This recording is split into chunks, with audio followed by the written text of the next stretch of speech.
کاتژمێر 2 بەرەبەیان 26 فڕۆکەی سوپای تورکیا بەشێک لە بنکە و بارەگەکانی یەپەگە و یەپەشە و وێزەکانی پێشمەرگەیان لە شنگال هەروەها بارەگەکانی یەپەکەیان لە چیای قەرەچۆخ لە کانتۆنی جەزیرەی ڕۆژاوای کوردستان بە چڕی بۆردومان کرد.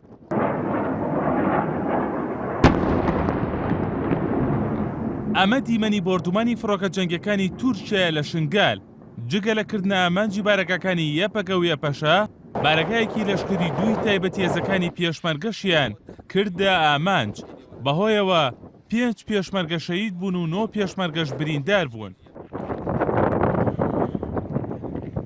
لە بەرامبەریشدا وەزارەتی پێشمەرگە لە ڕاگەیەنراوێکدا ڕایگەیاند بۆردومانکردنی پێشمەرگە لەلایەن فڕۆکەکانی تورکیاوە قابلی قبوڵ نییە.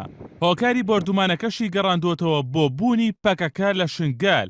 فڕۆکە جەنگەکانی تورکیا لە سنووری شنگال 5 بنکەی یەپەژە و هۆڵێکی ئاهەنگگێڕان و گەلی کەسرێ و بارەگای ڕادیۆی چرای شنگالی یەزیدیەکانیان بە چڕی بۆردومان کردووە.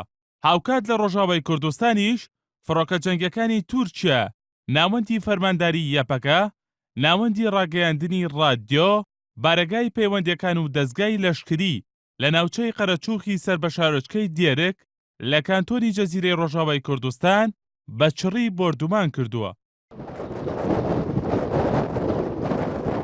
پاش بۆردومانەکانی سوپای تورکیاش لە شنگال و ڕۆژاوای کوردستان فەرماندەیی سوپای تورکیا ڕایگەیاند بە سەرکەوتووی هەموو ئامانجەکانیان پێکاوە، بەڵام هیچ ئاماژەیەک بەوە ناکات کە بەهەڵە بۆردومانی شوێنێکیان کردبێت لە شنگال بەو پێیش بێت فڕۆکە جەنگەکانی تورکیا بەهەڵە هێزەکانی پێشمەرگەیان بۆردومان نەکردووە لە شنگال.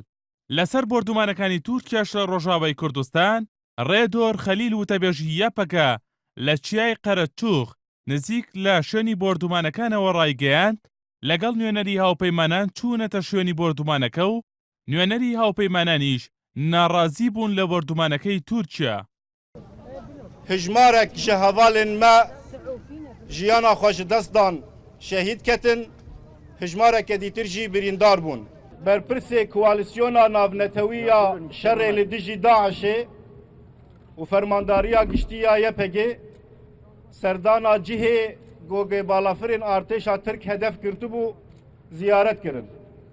Bêguman awan jî nerazîbûna xwe anî ser ziman. هاوکات وەزارەتی بەرگری ئەمریکا پنتاگۆن بەیەناڵتیان ڕاگەیاند چاودێری دۆخەکە دەکەن و ئاگداری بۆردومانەکانن و کۆبوونەوەکانیشیان دەست پێکردووە بۆ ئاساییکردنەوەی ئاڵۆزیەکان.